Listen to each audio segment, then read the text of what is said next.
Hello everyone, आज है 19 सितंबर और आज इस वीडियो में हम बात करने जा रहे हैं एल&टी फाइनेंस होल्डिंग के बारे में। देखिए, एनबीएफसी सेक्टर से जुड़ा हुआ दमदार शेयर है, दमदार कंपनी का बैकबोन है। इनके पास 63 रुपीस के लेवल के ऊपर शेयर अभी ट्रेड कर रहा है।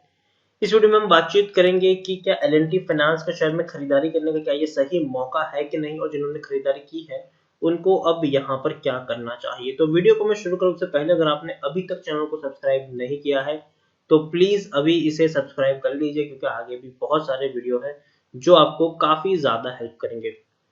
तो चलिए शुरू करते हैं। तो एल&टी फाइनेंस 63 रुपीस के ऊपर शेयर ट्रेड कर रहा है। पिछले एक महीने की बात करें तो पिछले एक महीने में 5.5% की गिरावट है। 71 रुपीस के लेवल शेयर टूट के नीचे आया, 61 रुपीस का लो बनाया, बाद में फिर से बाउंस बैक आया, फिर से गिरावट की तरफ शेयर आगे बढ़ा है। पिछले एक साल में अगर हम देखेंगे तो पिछले एक साल में 31% की गिरावट है। 131 रुपए के लेवल से शेयर टूट के आया था, 848 रुपीस का लो बना, उसके बाद तेजी आई, गिरावट आई, तेजी आई, गिरावट आई, तेजी आई, फिर गिरावट आई।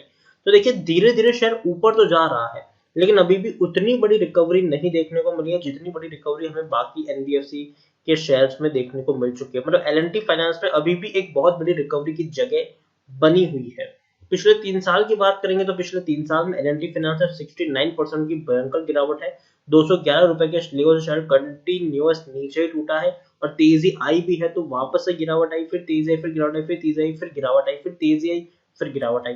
अब धीरे धीरे शेयर तेजी की तरफ आगे बढ़ जरूर रहा है।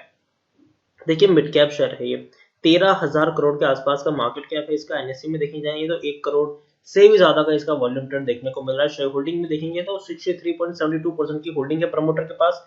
एफआईएस के पास 9.37% की होल्डिंग है। म्यूचुअल फंड के पास 0.77% की होल्डिंग है। इंश्योरेंस कंपनी के पास 3.22% की होल्डिंग देखने को मिली है। एफआईएस ने होल्डिंग को कट डाउन किया है, म्यूचुअल फंड और इंश्योरेंस कंपनी ने थोड़ी थोड़ी होल्डिंग यहाँ पर बढ़ाई जरूर है। देखिए, मैंने शुरुआत में कहा कि सबसे बड़ी कंपनी का इनके पास बैकबोन है, तो प्रमोटर आप देख सकते हैं कि लार्सन एंड टुब्रो है, 63.72% की होल्डिंग है। एक भी शेयर गिरवी नहीं है। 12 म्यूचुअल फंड स्कीम का पैसा लगा है, 103 एफआईएस ने भी यहाँ पर अपना पैसा लगाया है। यहाँ पर देखिए, हाईएस्ट पब्लिक शेयरहोल्डर के बाद तो बीसी इंडिया ग्रोथ इन्वेस्टमेंट है, 3.18% की होल्डिंग है उनके पास। इंडिविजुअल इन्वेस्टर होल्डिंग 12.95% के आसपास देखने को मिल रही है। उसके अलावा देखें तो 9% का डिविडेंड भी पे करें, मतलब पर शेयर आपको 90 पैसे पर शेयर यहाँ पर मिल रहा है।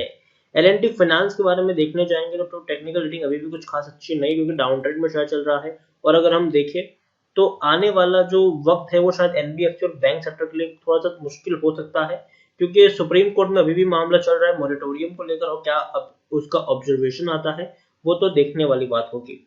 यहाँ पर देखिए तो वैल्यूएशन ना उतना सस्ता है ना उतना महंगा है, एवरेज वैल्यूएशन के ऊपर शेयर अभी ट्रेड कर रहा है। पी 30.14 है, इंडस्ट्री पी 29.97 है, बुक वैल्यू 39.11 है, प्राइस टू बुक वैल्यू 1.62 है, ईपीएस 2.11 है, और डिलीवरी से अगर हम देखें तो 17.172% के आसपास देखने को मिली है। लेकिन 100% लोग यहाँ पर खरीदारी करने की सलाह दी, क्योंकि देखिए कंपनी अच्छी है और अभी भी बहुत बड़ी रिकवरी की जगह इसमें बाकी है। लेकिन हाँ, कंपनी अच्छी उन्हीं लोगों के लिए है जिनका नजरिया लंबी अवधि का है। लंबी अवधि से मेरा मतलब यहाँ पर 5-10 साल बिल्कुल भी नहीं है।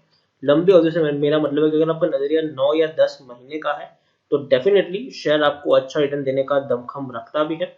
उसके अलावा अगर हम देखें तो हर क्वार्टर में इसने अच्छा प्रॉफिट कमाया है। 150 करोड़ के आसपास का प्रॉफिट जून क्वार्टर में कमाया था। इस पेंडेमिक के दौरान भी एक अच्छा प्रॉफिट कमाया है इस कंपनी ने। इससे पहले 385 करोड़ के आसपास का प्रॉफिट था, इससे पहले 590 करोड़ के आसपास का प्रॉफिट था, इससे पहले 175 करोड़ के आसपास का प्रॉफिट था, इससे पहले 550 करोड़ के आसपास का मुनाफा ये कंपनी कमा चुकी है। तो अच्छे खासे प्रॉफिट्स हमें यहाँ पर देखने को मिल रहे हैं और वो बहुत ही अच्छी बात है। उसके अलावा अगर हम देखने जाए तो जो होल्डिंग है प्रमोटर की वो कांस्टेंट है, 63.72% की, और प्रमोटर का एक भी शेयर गिरवी नहीं है, अच्छी बात है। एफआई से थोड़ी सी होल्डिंग को कट डाउन जरूर किया है, 11.39% की होल्डिंग 9.37 पहुंच चुकी है। लेकिन दूसरी तरफ अगर हम देखें तो म्यूचुअल फंड ने भी थोड़ी सी होल्डिंग कट डाउन की है, 2.45% की होल्डिंग 0.77%। लेकिन इंश्योरेंस कंपनी ने काफी बड़ी खरीदारी की है, 0% की होल्डिंग 3.22% के आसपास देखने को मिली है। तो जरूर फंड हाउसेस ने के पास अच्छी खासी होल्डिंग है, लेकिन मुझे लगता है कि आने वाले दिनों में बड़े बड़े जो फंड मैनेजर्स हैं, फंड हाउसेस है, वो यहाँ पर बड़ी खरीदारी कर सकते हैं। रीजन ये है कि कंपनी मिड कैप है, मिड कैप शेयर है ये, और जो सेबी की नई गाइडलाइन है उसके अकॉर्डिंग ये कहा गया है कि जो बड़े बड़े फंड हाउसेस है, फंड मैनेजर्स है, उनको कम से कम 25% का इन्वेस्टमेंट मिड कैप में करना होगा, कम से कम 25% का इन्वेस्टमेंट स्मॉल कैप में करना होगा। तो पहले क्या होता था कि पहले जो बड़े ब्रोकरेज हाउस जो बड़े हाउसेस थे, बड़े फंड मैनेजर्स थे, वो अपना 70-75% का एक बहुत बड़ा जो निवेश था वो लार्ज कैप में करते थे ताकि उनका पैसा सेफ रहे और उनको अच्छा खासा रिटर्न भी मिल जाए। मिड कैप में और स्मॉल कैप में निवेश कम होता था उन लोगों का, लेकिन अब सेबी के इस गाइडलाइन से बहुत सारे आपको चेंजेस देखने को मिलेंगे। हो सकता है कि काफी लार्ज कैप में से पैसा निकलकर मिड कैप स्मॉल कैप में आ सकता है, और उन कंपनियों को फायदा होगा जो फंडामेंटली स्ट्रांग है, मिड कैप और स्मॉल कैप में फंडामेंटली स्ट्रांग है, उन कंपनियों को फायदा होगा। और मुझे लगता है कि जरूर एल&टी फाइनेंस होल्डिंग एक अच्छी कंपनी है, जरूर आने वाले दिनों में यहाँ पर आपको बड़े फंड हाउसेस की खरीदारी देखने को मिल सकती है, बड़े फंड मैनेजर्स की खरीदारी देखने को मिल सकती है। तो मेरा यही कहना है कि बने रहे यहाँ पर, लेकिन हाँ ऐसा मत, इसका मतलब ये नहीं कि कंपनी के ऊपर प्रेशर नहीं है, प्रेशर बहुत ज्यादा है और ये प्रेशर रहेगा कुछ वक्त के लिए, ये प्रेशर रहेगा, ये बात भी आपको यहाँ पर ध्यान में रखनी है। तो मेरी आपको यही सलाह है कि खरीदारी यहाँ पर तभी करें जब आपका नजरिया कम से कम यहाँ पर 9 महीने से लेकर 1 साल तक रुकने का हो। अगर आपका शॉर्ट टर्म का नजरिया है तो आपको अवॉइड करना चाहिए इस शेयर को। अगर आपका नजरिया थोड़े से लॉन्ग मीडियम टर्म का है, जैसे कि 9 महीने से लेकर 1 साल का है, तो ही आप यहाँ पर बने रहे, पहली चीज। दूसरी चीज, आप खरीदारी भी करें तो एक ही लेवल पर बहुत सारे शेयर्स मत खरीद लेना, क्योंकि शेयर अगर 10 रुपए ऊपर जाएगा ना तो 8 रुपए नीचे भी आएगा।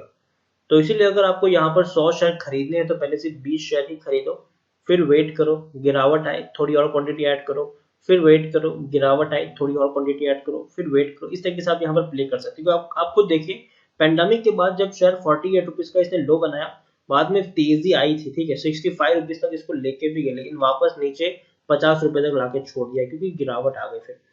फिर तेजी आई जो इसको दोबारा से 71 रुपीज तक लेके गई, लेकिन वापस उस 71 का वापस 60 रुपए से भी नीचे लाके इसको छोड़ दिया।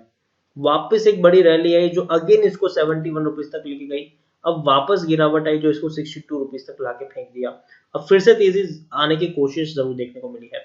तो याद रखिए, तेजी के बाद गिरावट और गिरावट के बाद तेजी बनेगी, तो एक ही लेवल पर बहुत सारी क्वांटिटी मत खरीदना, थोड़ी थोड़ी क्वांटिटी ऐड करते जाओ। कम से कम 9 महीने से लेकर 10 महीने का टाइम पीरियड आपको इस शेयर को देना होगा। डेफिनेटली आपको अच्छा रिटर्न कमाने का मौका मिल जाएगा। तो इसी के साथ वीडियो को एंड करूंगा। अगर आपको वीडियो पसंद आया हो तो प्लीज इसे लाइक करें, शेयर करें। अगर आप चैनल पर पहली बार आए तो प्लीज सब्सक्राइब करें, और एल&टी फाइनेंस होल्डिंग के बारे में आप क्या सोचते हैं वो भी आप मुझे कमेंट में लिखकर बता सकते हैं। Thank you.